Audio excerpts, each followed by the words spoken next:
Hello everyone, welcome to your own channel Adarsh English classes.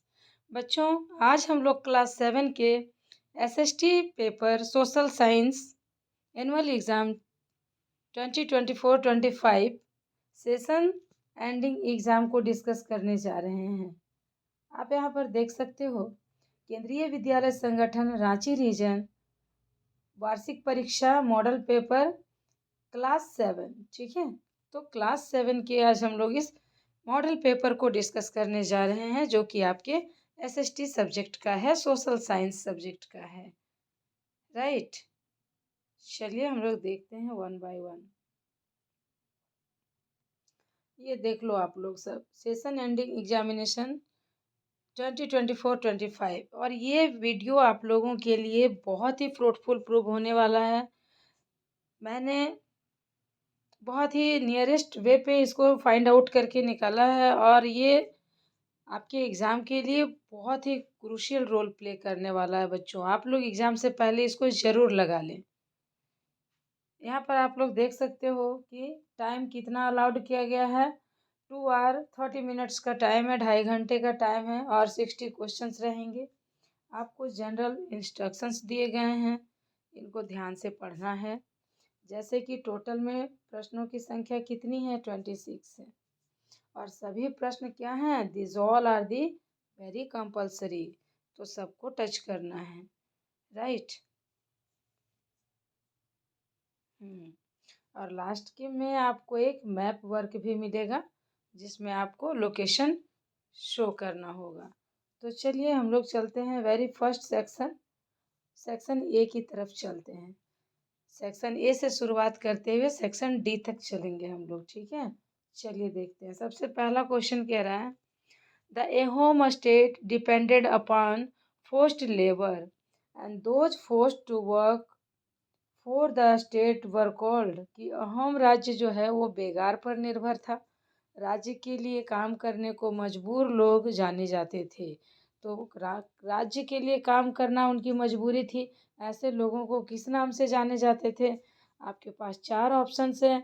आपको बहुत ही carefully correct answer को find out करना है, ठीक है।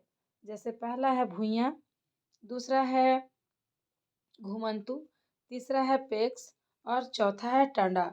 तो अब इसमें से बताना है कि कौन सा राइट आंसर है। मैंने आप लोगों के लिए आंसर किया है, इसका ऑप्शन सी हो जाएगा, paiks, right. Move to the question number 2। Question number 2 कह रहा है कि Kathak become famous dance in which following period. Kathak किस काल में बहुत ज़्यादा फेमस हुआ करता था? आपके ऑप्शंस हैं 8th century, 10th century, 12th century और 15th सेंचुरी। तो आपका आंसर क्या हो जाएगा? Option number D, 15th century, 15वीं शताब्दी में जो है कि कथक बहुत ज़्यादा फेमस हुआ करता था। नेक्स्ट है, रिलीजियस बायोग्राफीज आर कॉल्ड, धार्मिक जीवनियों को क्या कहते हैं जो धर्म पर आधारित होता है? आपके ऑप्शंस हैं ऑटोबायोग्राफी, जोग्राफी, फोटोग्राफी और hagiography. Your answer will be option D, hagiography. Question number 4 है, observe the given image and write the name of the animal and where it is found. दिए गए चित्र में जानवर का नाम लिखिए और बताइए कि वो कहाँ पाए जाते हैं।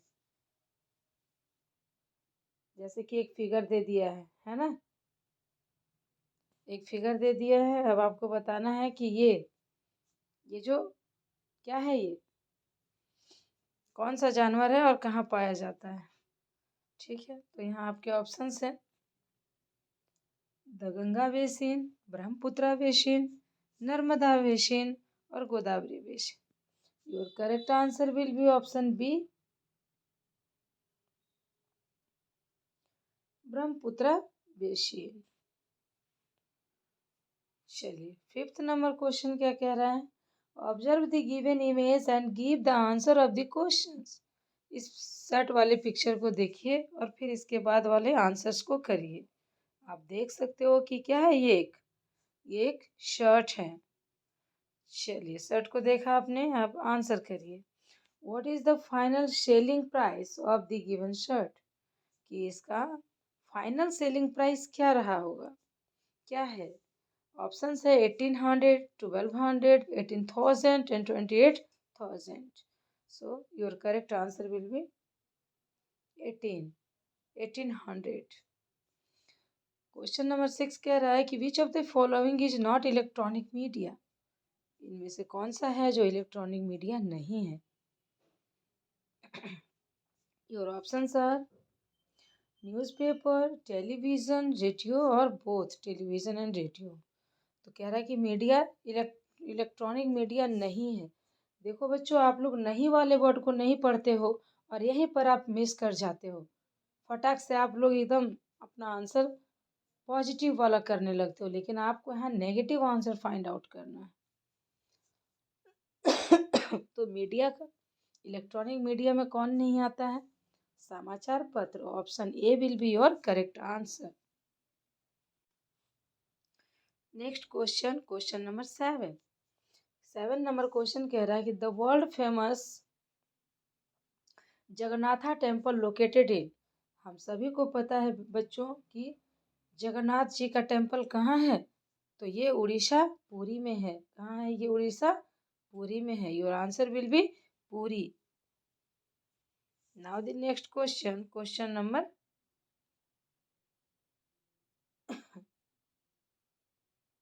8।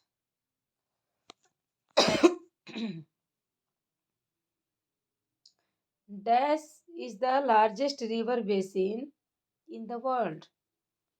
डैश विश्व प्रसिद्ध जगन्नाथ मंदिर कहाँ स्थित है? तो हमने देखा पुरी में। वो कहाँ है? पुरी में। ठीक है। 8 नंबर क्वेश्चन कह रहा है कि विश्व की सबसे बड़ी नदी बेसिन कौन सी है? नदी बेसिन पूछा है। Largest river basin in the world. तो आंसर क्या हो जाएगा? The Amazon basin. ठीक है, the Amazon basin will be your right answer of the question number 8। Question number 8। ठीक है, आगे बढ़ते हैं। क्वेश्चन नंबर 9 कह रहा है कि people use their visiting card to make online purchases. लोग जब खरीदारी करते हैं तो अपना विजिटिंग कार्ड का उपयोग करते हैं। सही है कि गलत है? कौन सा कार्ड का यूज करते हैं? विजिटिंग कार्ड या कोई और कार्ड? Debit card? तो ये तो बेटा गलत हो जाएगा, ये फॉल्स हो जाएगा, क्योंकि विजिटिंग कार्ड का यूज नहीं किया जाता है। तो ये फॉल्स वाला हो जाएगा। 10th नंबर सवाल कह रहा है कि a weekly market is held everyday. क्या वीकली मार्केट एवरीडे होता है? अरे जब कह ही रहा है कि कैसा मार्केट है, वीकली है, तो वीकली है तो सप्ताह में एक दिन लगेगा ना। कह रहा डेली लगता है, नहीं डेली नहीं लगेगा, तो इसलिए इसका आंसर भी क्या हो जाएगा? फॉल्स हो जाएगा, है ना। डोंट बी कंफ्यूज, फॉल्स हो जाएगा। Okay right. 11th number question कह रहा है कि Ladakh is also known as Khapachan. ठीक है, तो लद्दाख को हम लोग खापाचान के नाम से भी जानते हैं। क्या सही है या गलत? हाँ बच्चों, ये करेक्ट हो जाएगा। हम लोग लद्दाख को खापाचान के नाम से भी जानते हैं। राइट, तो ये आपका ट्रू हो जाएगा। Question number 12। अब हम लोग जंप कर गए हैं बेटा सेक्शन बी में। कहाँ जंप कर गए हम लोग? सेक्शन बी में जंप कर गए हैं। अब हम लोग शॉर्ट टाइप क्वेश्चन आंसर भी करेंगे इसमें। आप यहाँ पर देख सकते हो कि 5 क्वेश्चंस का आंसर आपको करना है, जिसके लिए आपको 10 मार्क्स मिलने वाले हैं। All questions are carry equal marks. चलो क्वेश्चन नंबर 12 कह रहा है how oasis is formed. Oasis कैसे बनता है? ओसिस पता है ना क्या होता है? बड़े से रेगिस्तान में एक छोटा सा टापू, जहाँ आपको पेड़, एनिमल्स कुछ ऐसा दिखने वाला होता है, दैट इज आवर ओसिस। तो आप समझ लो कि ये हरियाली वनस्पति जो आप देख रहे हो रेगिस्तान के भीतर, वही हमारा ओसिस होता है। कह रहा है कि बनता कैसे है। ठीक है, चलिए इसका आंसर हम लोग देखेंगे। आंसर क्या हो जाएगा 12 का? आंसर हो जाएगा depression are formed when the wind blow away the sands in the depressions where underground water reaches the surface and oasis is formed। कि जब depression are the formed when the wind blows away the sand, कह रहा है कि जब भूमध्य रेखा में उष्णीय क्षेत्र में भूमध्य रेखा के बहुत करीब, तो आंसर क्या हो जाएगा आपका कि जब विंड जो है वो सैंड को उड़ा ले जाती है, वहां पर गड्ढे बन जाते हैं और वो गड्ढे बनते हैं तो वो जल को टच करते हैं, मतलब बहुत ज़्यादा गड्ढा बन जाता है ऐसे, तो वो भूमिगत नीचे पानी तक पहुंचता है और जब उसको पानी मिलता है तो यहाँ पर पेड़ पौधे उगने लगते हैं। ऐसे एरिया को ही हम लोग ओसिस कहते हैं। ठीक है,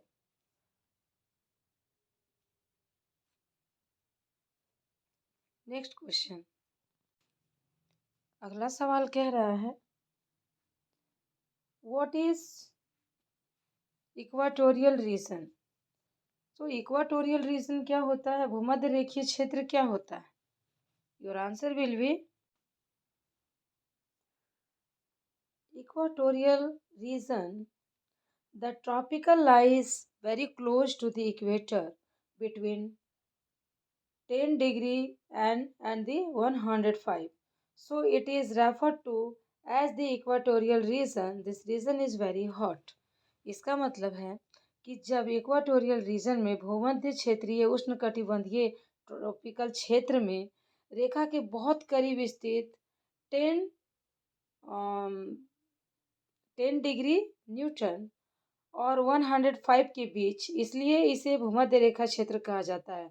कहने का मीनिंग है कि ये जो आपका अर्थ है, यहाँ पर ये जो ट्रॉपिकल एरिया जो है जिसे हम लोग इक्वेटोरियल कहते हैं, जो 0 डिग्री से शुरू होता है, ठीक है ना, तो यहाँ के जो एरिया का जो क्षेत्र होता है, जो एरिया होता है, वही सब ट्रॉपिकल जोन कहलाता है और ये इसके बहुत ज़्यादा करीब होने के कारण ही इसे इक्वाटोरियल रीजन कहा जाता है।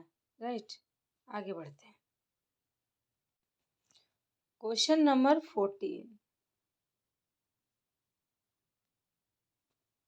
नंबर क्वेश्चन कह रहा है कि the rain forest are depleting, so give reason.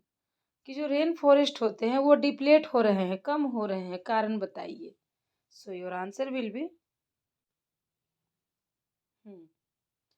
The rain forest are depleting with the development of the technologies and increase in human population। कि जो टेक्नोलॉजी आजकल इतना बढ़ रहा है, इंक्रीज कर रहा है, डेवलप कर रहा है और ह्यूमन की पॉपुलेशन भी ग्रोथ कर रही है, डे बाय डे इंक्रीज कर रही है, यही तो रीज़न है, यही रीज़न है रेन फॉरेस्ट का डिप्लेटिंग का। The rain forest are gradually taken over by the increasing cities. कि अब ये जो रेन फॉरेस्ट है वो किस पर तब्दील हो रहा है, वो सिटी में बदल रहा है। So the tree are cut and living the top soil barren. तो ये जो मिट्टी का कटाव यहाँ पर हो रहा है, इसी से ये बंजर हो रही है, पेड़ को जितना काटा जा रहा है जिससे उसका ऊपरी जो मिट्टी है वो बंजर हो रही है और इसके वजह से ही यहाँ पर रेन फॉरेस्ट का डिप्लेटिंग हो रहा है। राइट, समझ रहे हो ना आप लोग? आगे बढ़ते हैं, क्वेश्चन नंबर 15 देखेंगे। Question number 15। क्वेश्चन नंबर 15 कह रहा है what do you mean by chain to market. बाजार की श्रृंखला से आप क्या समझते हैं, चेन टू मार्केट से आप क्या समझते हैं? Right,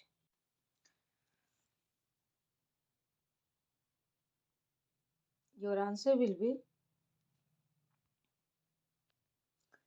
chain of markets, a series of markets. बाजार की श्रृंखला क्या होती है? तो बाजार की श्रृंखला वो श्रृंखला होती है that are connected like links in a chain because product passes from one market to the another market. कहने का मीनिंग है कि ये जो एक चैन है, ये बाजार की श्रृंखला क्या है? एक एक तरह का चैन है जो एक दूसरे से लिंक है। और ये किस लिए है? क्योंकि प्रोडक्ट एक मार्केट से दूसरे मार्केट में रन करता रहता है, एक मार्केट से दूसरे मार्केट में पहुँचता रहता है। इसीलिए इसे चेन ऑफ मार्केट कहा गया है। राइट। Question number 16।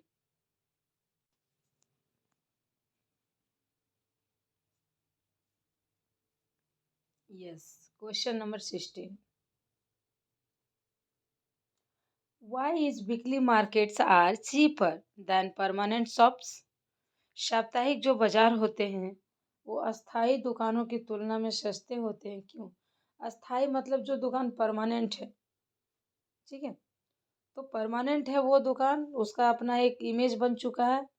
लेकिन जो साप्ताहिक बाजार लगता है, डेली लोग आया और माल अपना बेच के निकल गया, तो ये लोग एकदम सस्ते होते हैं, क्यों कह रहे हैं? Answer will be the permanent shops have to incur a lot of expenditure like shops, rent, electricity, etc. कि जो परमानेंट शॉप्स होते हैं वो क्या करते हैं, वो दुकान किराया, बिजली, पानी सारा खर्च अपना उठाते हैं, सब कुछ वो पे करते हैं। लेकिन वीकली मार्केट का क्या है, shops owners do not have to bear this expenses. कि जो वीकली मार्केट वाले जो शॉपकीपर्स आते हैं वो ये सब बेयर नहीं करते, ये सब नहीं चुकाते हैं। The permanent shops holders also have to pay wages to their workers। और जो परमानेंट दुकान होती है वो अपना वेजेस और भी रखता है, डेली मजदूर भी रखता है, उसको अपना मजदूर का भी चुकाना होता है। तो ये सब थे, आपका आंसर था। चलिए क्वेश्चन नंबर 17 देखेंगे।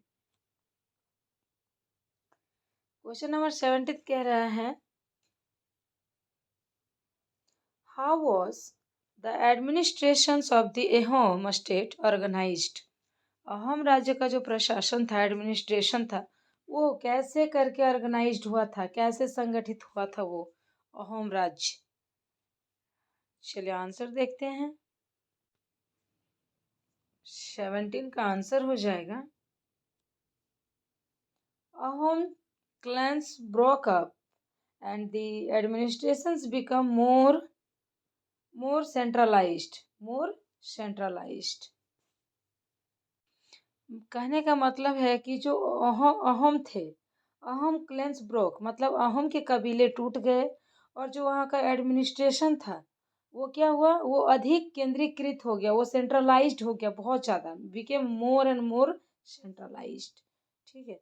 Ahom society was divided into clans और खेल्स। कि जो अहोम समाज था वो कबीला या खेल में विभाजित था। Akhil often controlled several villages. जो खेल एक जगह जो नाम होता था वो क्या करता था, कई गांवों को वो कंट्रोल करता था। एंड द पीजेंट किसानों के ऊपर क्या हुआ, the peasant was given land by his village community and even the king could not take it away without the community's consent। कहने का मीनिंग है कि किसानों को उसके गांव के समुदाय द्वारा जमीन पहले दी जाती थी, यहाँ तक कि राजा भी समुदाय की सहमति के बिना उसे नहीं छीन सकता था। एक बार जो दे दिए ना किसी को, तो अब तो किंग के पास भी वो पावर नहीं होता था कि हम उनसे अपना वो जमीन फिर से वापस टेक अवे कर लेंगे, ले लेंगे, नहीं कर सकते हैं। Right. Now question number 18। Question number 18th is saying that why did the Maratha want to expand beyond the Deccan? Maratha जो थे वो दक्कन के बाहर अपना क्षेत्र का विस्तार क्यों करना चाहते थे? वो क्यों चाहते थे कि हम अपने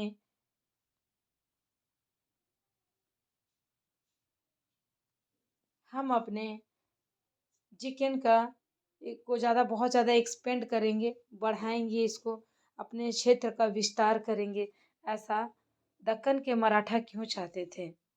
right. Your answer will B Maratha wanted to expand beyond the Deccan because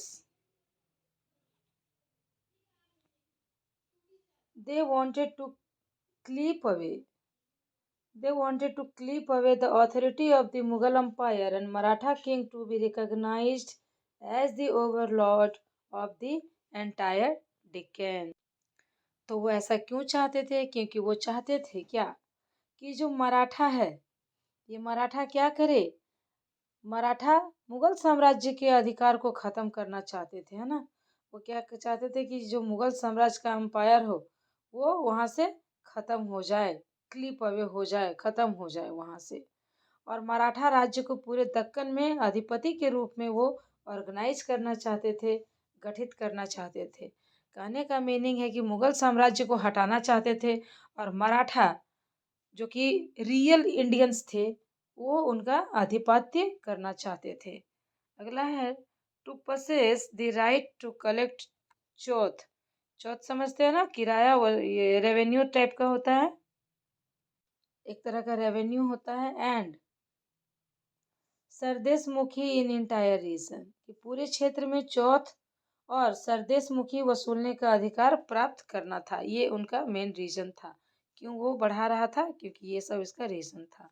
next question, question number 19। Question number 19, what will say the question number 19। ये क्या कह रहा है देखिए। What made Swapna sell the cotton to the trader instead of selling it at the Kurnool cotton market. कि जो स्वप्ना है वो कुरनूल के पास बाजार में अपना कॉटन नहीं बेच करके वो सीधे ट्रेडर को के पास बेच रही है, अपना कॉटन बेच रही है। ऐसा क्यों है? स्वप्ना ने कुरनूल बाजार में अपना कॉटन नहीं बेच करके ट्रेडर्स को डायरेक्टली अपना कॉटन बेच रही है, ऐसा क्यों है? Your answer is Swapna borrowed 2,500 at high interest from the local trader. क्या बोला है? स्वप्ना ने लोकल ट्रेडर से उच्च ब्याज पर $2500 उधार लिए हैं। ठीक है ना, बोरोड की है तो बोरोड की है, उधार ली है। And the amount was borrowed in पेडर, toy sheets, fertilizer and pesticides for cultivation. तो उसने उधार क्यों ली है राशि? खेती के लिए बीज, खाद, कीटनाशक खरीदने के लिए ये लिए। फर्टिलाइजर खरीद रही है, वो सीड्स खरीद रही है, पेस्टिसाइड्स खरीद रही है, कीटनाशक खरीद रही है। तो ये सब खरीदने के लिए उसने $2500 उधार लिया। The other conditions that Swapna had to agree to was the she would sell her cotton to him instead. और स्वप्ना ने क्या किया है? दूसरी शर्त भी रख लिया है सपना के साथ कि उसको ये बात माननी पड़ी कि तुम इसके बदले तुम जो भी चीज उगाओगी वो तुम मुझे बेचोगी। ऐसा वो स्वप्ना अपने जुबान से हार चुकी है, शर्त में हार चुकी है, तो उसको उन्हीं को बेचना पड़ेगा। ओके, आई होप कि क्लियर हो रहा है। मैं अपने तरफ से पूरी कोशिश कर रही हूँ कि आप लोगों को समझ में आ जाए। यहाँ पर आप आंसर भी देख सकते हैं कि वो उनको क्यों बेचना है। क्योंकि स्वप्ना उस व्यापारी से उच्च ब्याज पर पैसे उधार ले ली है। यह राशि खेती के लिए बीज, खाद, कीटनाशक खरीदने के लिए उधार ली थी, तो अब स्वप्ना को उसका बात मानना पड़ेगा। Next question, question number 20।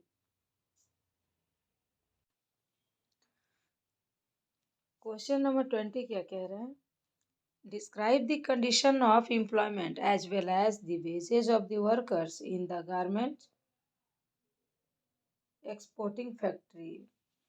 एक गारमेंट एक्सपोर्टिंग फैक्ट्री है, वहाँ के एम्प्लॉयमेंट का कंडीशंस ऑफ द एम्प्लॉयमेंट निकालना है, बताना है। और as well as wages of the worker, और उन वर्करों को कितना डेली वेज का पैसा मिल रहा है ये भी बताना है, right. Let's see your answer. Question number 20 का आंसर है conditions of employment in the garment exporting factory. Workers are, W है, workers are employed on a temporary basis. कि वर्कर यहाँ पर कैसे एम्प्लॉय हैं? टेम्पररी बेसिस पे रखे हैं। Means they can be asked to leave any time. कभी भी वो कह सकता है भैया काम छोड़ो और निकलो यहाँ से। तो टेम्पररी बेसिस पर है वो लोग। कोई परमानेंट जॉब है नहीं, कह रहा है। फिर नॉट नीडेड, जब भी उनको ज़रूरत नहीं होगी वो भगा देंगे। They have pressure to produce quality product in the limited time, और प्रेशर बना के पूरा रखता है, कम समय में बढ़िया माल निकाल के दो। सो और क्या कर रहा है, they have to do hard work for a long hours, उनको बहुत ज़्यादा खटना पड़ रहा है, बहुत ज़्यादा घंटों तक उनको काम करना पड़ रहा है। ठीक है, नाउ नेक्स्ट। अब हम पढ़ेंगे क्वेश्चन नंबर 21। ठीक है, 21 क्वेश्चन नंबर क्या कह रहा है, name the world's largest desert where it is located. दुनिया का सबसे बड़ा लार्जेस्ट डेजर्ट क्या है, रेगिस्तान क्या है, और ये कहाँ पर लोकेटेड है, कहाँ है ये। Your answer will B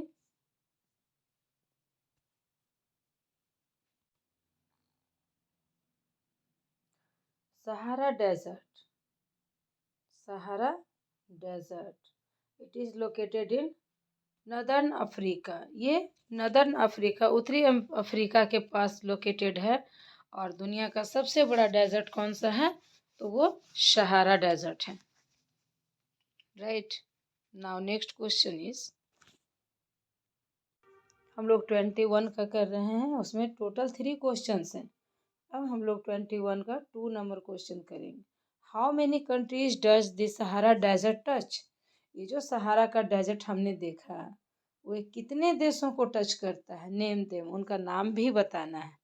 right, so let's see your answer. यहाँ देखो आप लोग, the Sahara desert touches 11 countries, कितने, तो ये 11 देशों को टच करता है। ठीक है, 11 देशों को टच करता है। दीज आर, जैसे नाम है बोला ना, नेम देम, तो नाम भी देना है। Algeria, Chad, Egypt, Libya, Mali, Mauritania, Morocco, Niger, Sudan, Tunisia and Western Sahara. तो इतने सारे 11 कंट्री को कौन टच करता है, तो सहारा का डेजर्ट करता है। राइट, क्वेश्चन नंबर 21 का थर्ड, ये कह रहा है, right a short note on the climate of the Sahara desert. ये जो सहारा डेजर्ट है वहाँ का क्लाइमेट कैसा है, एक छोटा सा नोट्स लिख के बताइए। छोटा सा शॉर्ट नोट लिखिए, एक पैराग्राफ टाइप में लिखिए। चलिए, सो I have already done for you. The climate of the Sahara Desert is scorching hot and parched dry. It has a short rainy season. Sahara desert कैसा है, बाप रे, एकदम नोच खाने वाली गर्मी है, चारों तरफ सूखा है, और एकदम छोटा सा कम पीरियड के लिए, 1 आध महीने के लिए वहाँ रेनी सीजन होता है। द स्काई इज क्लाउडलेस, आसमान में कहीं भी बादल नहीं दिख रहे हैं, हर जगह क्लियरेंस दिख रहा है। Here the moisture evaporates faster than it accumulates, यहाँ मॉइस्चर तुरंत इवापोरेट हो जाता है। बाप रे बाप, देखते देखते। डेज आर अनबिलीवेबली हॉट, क्या आप विश्वास नहीं करोगे, इतना ज़्यादा हॉट होता है दिन। And the temperatures during the day में soar as high as 50 degree Celsius, ये दिन में टेम्परेचर कितना ऊपर चला जाता है, तो 50 डिग्री सेल्सियस टेम्परेचर होता है। And the temperature during the day soar as high as 50 degree Celsius, है ना, बता रहा है कि टेम्परेचर 50 डिग्री सेल्सियस ऊपर हो जाता है। तो ये था आपका 21 का। अब हम लोग पढ़ेंगे क्वेश्चन नंबर 22, जो कि क्या है, एक पैसेज है। ठीक है,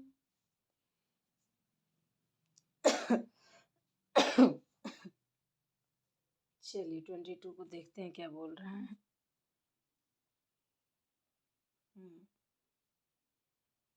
Guru Nanak, 1469 to 1539, then about Kabir, born at Talwandi, Nankana Sahib in Pakistan. He travelled widely before establishing a centre at Kartarpur. Baba Nanak on the river Ravi, a worship, regular worship that consider of the single of his own hymn was established there for his followers, irrespective of their former creed, caste, or gender. His followers ate together in the common kitchen langar, and the sacred space thus created by Baba Guru Nanak was known as the Dharamshala. It is now known as Gurudwara. Before his death in 1539, Baba Guru Nanak appointed one of his followers as his successor. His name was Lehna, but he came to be known as Guru Angad. बाद में गुरु अंगद के नाम से वो जाना गया, signifying that he was a part of Baba Guru Nanak himself. Guru Angad compiled the composition of Baba Guru Nanak too, which he added his own in a new script known as Gurumukhi. And the three successors of Guru Angad also wrote under the name of Nanak, and all of their compositions were compiled by Guru Arjan in 1604. To his compilation were added the writing of other figures like Sheikh Farid, Sant Kabir, Bhagat Namdev, and Guru Teng Bahadur. In 1706, this compilation was authenticated by Guru Teng Bahadur's son and successor Guru Gobind Singh. It is now known as Guru Granth Sahib, the holy scripture of the Sikh. तो overall ये जो paragraph है ये किस पर था? ये paragraph सिखों पर है, सिखों पर ये पैराग्राफ है, और आपको बताया जा रहा है कि कैसे कैसे कौन सक्सेसर हुआ, उसके बाद कौन आया, उसके बाद कौन आया, और किसने किस चीज़ का नया इन्वेंशन किया या किसने फाउंड किया, खोज किया। जैसे गुरु ग्रंथ साहिब, ये जो क्या है, एक स्क्रिप्चर है सिखों का, उसका कैसे नाम निकल कर आया, ये सब के बारे में जानकारियाँ थी। नाउ क्वेश्चन आंसर अब हम देखेंगे, ठीक है। यहाँ पे एक्सप्लेनेशन भी है, आप चाहे तो आराम से पढ़ सकते हैं। बाबा गुरु नानक तलवंडी पाकिस्तान में पैदा हुए। उन्होंने करतारपुर में केंद्र स्थापित किया। ये सब आप लोग खुद से पढ़ लीजिएगा, ठीक है। चलिए हम लोग डायरेक्टली क्वेश्चन आंसर पर चलते हैं। सबसे पहला सवाल कह रहा है बाबा Guru Nanak was born at, हमने पैसेज में देखा तलवंडी जगह का नाम था, आंसर विल बी तलवंडी भर देना है इस ब्लैंक्स में। सेकंड कह रहा है कि who was the successor of Baba Guru Nanak देव, तो बाबा गुरु नानक देव का अगला कौन था सक्सेसर, तो गुरु अंगद, ठीक है, गुरु अंगद। अगला सवाल कह रहा है कि where did Baba Guru Nanak Dev establish Dera Baba Nanak, तो कहाँ उसने डेरा बनाया था अपना, वो था, जगह का नाम है करतारपुर, जो कि रावी नदी के किनारे है। अगला सवाल है आपका, dash is the Holi scripture of Sikh, तो अभी अभी हमने पढ़ा ना, गुरु ग्रंथ साहिब क्या है, होली स्क्रिप्चर है सिखों का। Next question, question number 23, question number 23 क्या कह रहा है कि what is the role of media in democracy. अब हम लोग कहाँ आ गए हैं बच्चों, हम लोग आ गए हैं धीरे धीरे सेक्शन ई में आ गए हैं, ठीक है, सेक्शन ई में आ गए हैं। अब हम लोग यहाँ पर देख रहे हैं सेक्शन ई के क्वेश्चंस, और सेक्शन ई में आपको 3x5 का मिलेगा क्वेश्चन। सबसे पहला सवाल ही आपसे पूछा है कि what is the role of media in democracy, media का क्या रोल है डेमोक्रेसी में। Let's see your answer.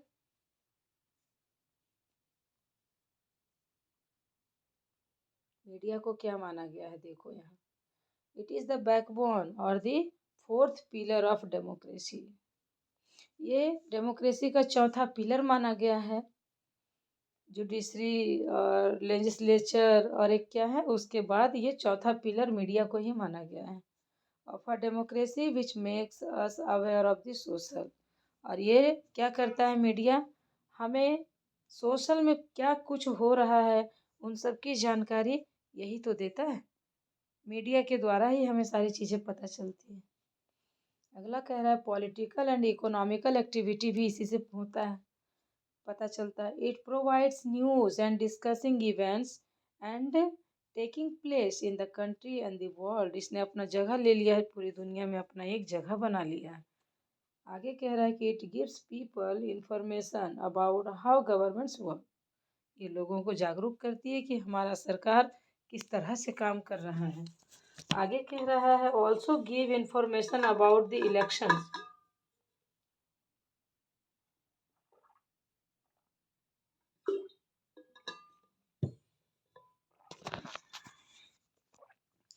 Also ये क्या करता है, give information about the election related news and the results.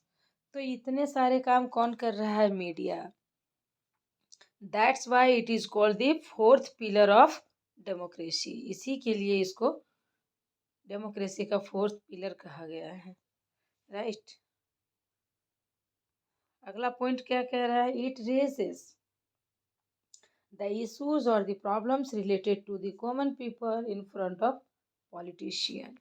ये क्या करता है, ये अपोजिशन वाले के तरफ से भी बोलता है और सब पोजिशन के तरफ से भी बोलता है। कोई भी इशू और प्रॉब्लम हो वो मीडिया के द्वारा ही उसको उठाया जाता है, उस मुद्दे पर बहस होती है, फिर उसका सॉल्यूशन निकलता है। चलिए now next question is 24th।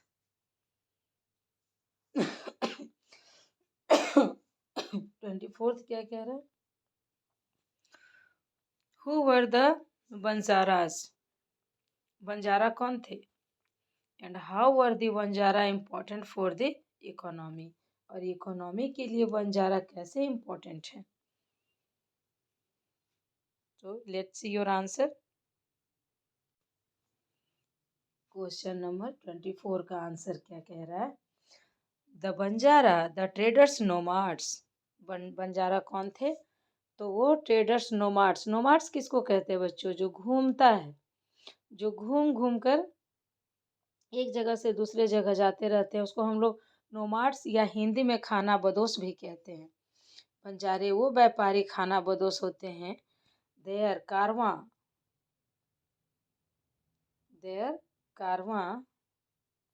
Was called Tanda. और उसका जो पूरा का पूरा कारवां चलता है, उसकी पूरा का पूरा बस्ती जो उसके पीछे पीछे चलती है, that is called Tanda.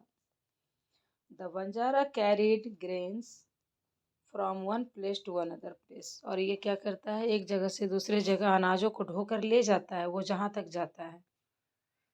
They supplied grains to different towns. और बेचते भी जाता है, दूसरे दूसरे टाउन में जा कर के भी ग्रेन सप्लाई करता है। They provide difficulty item for the Mughal army. और वो मुगल आर्मियों के लिए विभिन्न वस्तुएं उपलब्ध प्रोवाइड करवाता था। लो भैया खाओ पियो रहो। दे प्रोमोटेड ट्रेडिंग द रीजन्स। और वो क्षेत्रों में व्यापार को बढ़ावा देते हैं, है ना। ट्रेडर्स को प्रमोट करते हैं, किसी भी क्षेत्र में ट्रेडर्स को बढ़ावा देते हैं। तो that was your answer of the 24th number questions. I hope कि आप लोग इसको समझ रहे हैं। Now question number 25।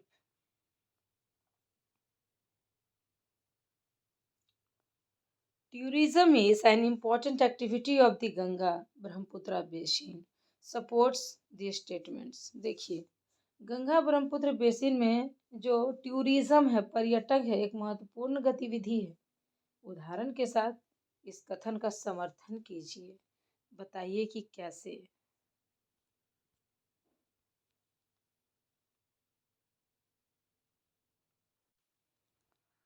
Now question number 25 answer है, tourism is an important activity of the Ganga Brahmaputra basin. कि जो टूरिज्म है ये गंगा ब्रह्मपुत्र बेसिन के लिए बहुत ही important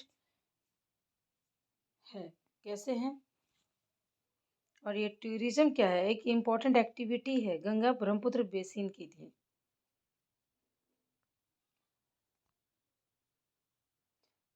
Taj Mahal on the bank of the river Yamuna in Agra. जैसे कि टूरिज्म क्या देखने आएंगे आपके देश में, तो जाहिर सी बात है वो कोई अट्रैक्टिव चीज़ देखने आएंगे। जैसे हमारा ताजमहल जो कहाँ है, यमुना नदी के किनारे आगरा में है, उसको देखने के लिए टूरिस्ट आते हैं। वो एक टूरिज्म प्लेस है। Allahabad on the confluence of the river Ganga Saraswati and Yamuna. Allahabad में क्या है, तो ये यहाँ संगम है इन तीनों का, उसको देखने आते हैं टूरिस्ट। अगला कह रहा है Buddhist centre in Uttar Pradesh and Bihar. फिर वो बुद्धा बाबा को देखने आते हैं। कहाँ पर? बिहार में गया में बोध गया आते हैं। यूपी में भी है। असम में क्या है? असम किस लिए लोग आते हैं? काजीरंगा पार्क है, काजीरंगा नेशनल पार्क और मानस वाइल्ड लाइफ सेंचुरीज, इसको देखने के लिए आते हैं टूरिस्ट। ठीक है, तो ये टूरिज्म को बढ़ावा देता है, टूरिज्म को बढ़ावा देता है। Next question number 26।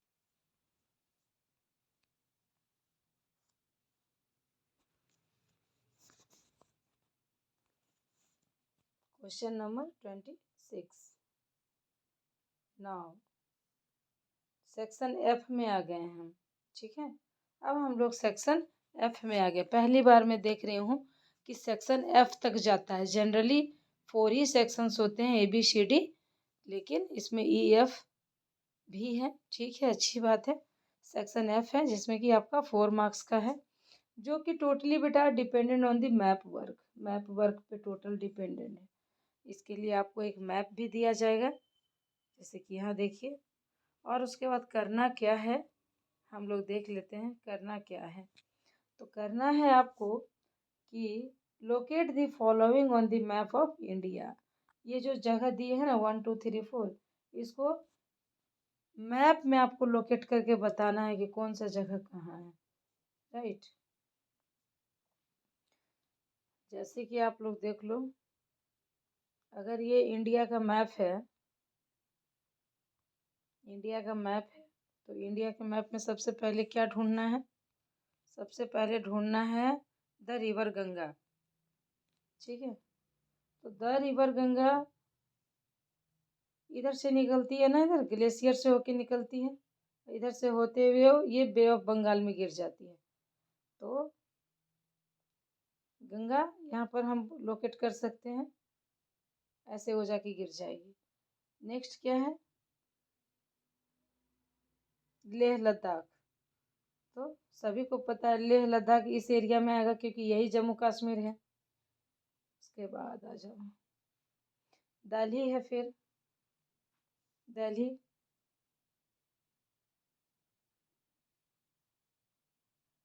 इधर है दिल्ली इस पोजीशन में। और महाराष्ट्र में देख लेना इधर अजमेर शरीफ।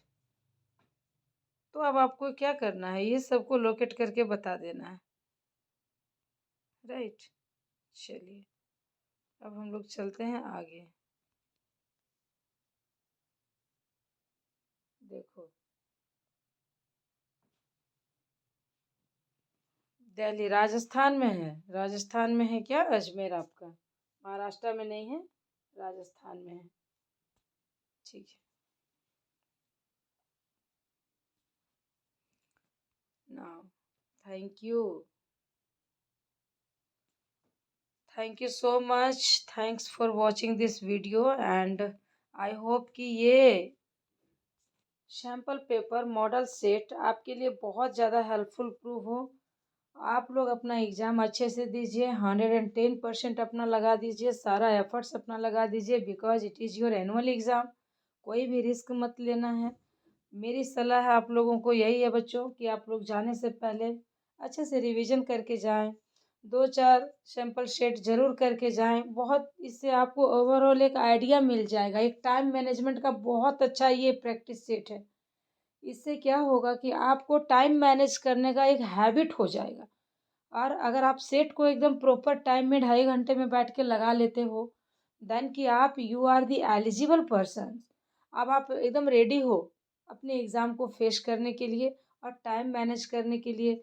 बहुत एग्ज़ाम्स में क्या होता है ना कि सवाल हमें सब आते हैं, लेकिन टाइम नहीं हो पाता है, टाइम मैनेजमेंट नहीं आता है, जिसकी वजह से क्या होता है कि हम सवाल का आंसर जानते हुए भी उनको छोड़ देते हैं।